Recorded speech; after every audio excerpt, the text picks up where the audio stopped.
उत्तर प्रदेश के सियासत में कुछ बड़ा होने वाला है, कुछ ऐसा जो 2027 के चुनावी रण को पूरी तरह बदल देगा। यूपी में सियासी हवा का रुख बदल रहा है, मंच बदल रहे हैं और अब मंच पर बड़े बड़े चेहरे साथ दिखने लगे हैं। क्या ताकतवर क्षत्रिय चेहरे एक नए राजनीतिक समीकरण की नींव रख रहे हैं? और क्या ये मिलन बीजेपी के लिए सबसे बड़ी चुनौती बन जाएगी? राजनीति में कहा जाता है कोई मुलाकात यूं ही नहीं होती और कोई मंच यूं ही साझा नहीं किया जाता। तो फिर सवाल उठता है, जब पूर्वांचल और अवध के कई ताकतवर चेहरे एक साथ नजर आते हैं तो क्या सिर्फ एक कार्यक्रम होता है या फिर पर्दे के पीछे कुछ बड़ा तय हो रहा होता है? बीते दिनों जौनपुर में बड़े ताकतवर नेताओं की मिलन होती है, लेकिन आपको बता दें इसके पहले भी गोंडा में आयोजित राष्ट्रकथा के दौरान बृजभूषण और धनंजय सिंह की मुलाकात हुई थी।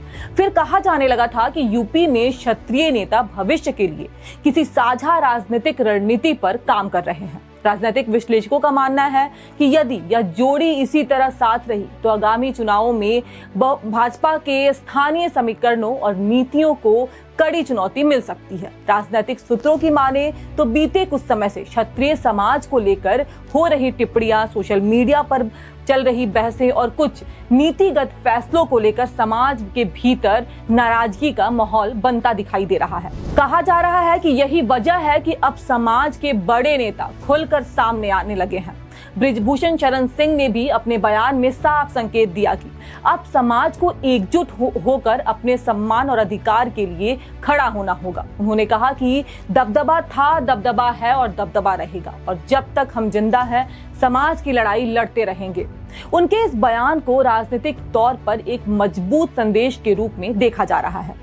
वहीं धनंजय सिंह ने भी इस मुलाकात को सिर्फ एक जातीय दायरे में सीमित न रखते हुए कहा कि अब समय है कि जाति पाति से ऊपर उठकर सर्व समाज को एकता के सूत्र में बांधा जाए। फिलहाल यह तो साफ है कि उत्तर प्रदेश की राजनीति में सामाजिक समीकरण फिर से सक्रिय हो रहे हैं। अब देखने वाली बात यह होगी कि क्या यह मुलाकात सिर्फ एक संदेश थी या फिर आने वाले समय में कोई बड़ी राजनीतिक मोर्चा बनने की तैयारी है। क्योंकि याद रखिए, उत्तर प्रदेश की राजनीति में समीकरण कभी अस्थायी नहीं होते। दोस्ती और दुश्मनी वक्त के साथ बदलती रहती है। उत्तर प्रदेश की राजनीति में क्या कोई नया समीकरण बनने वाला है, इस पर सबकी नजरें टिकी हुई हैं। फिलहाल इस बारे में आप क्या सोचते हैं, हमें कमेंट करके जरूर बताएं। धन्यवाद।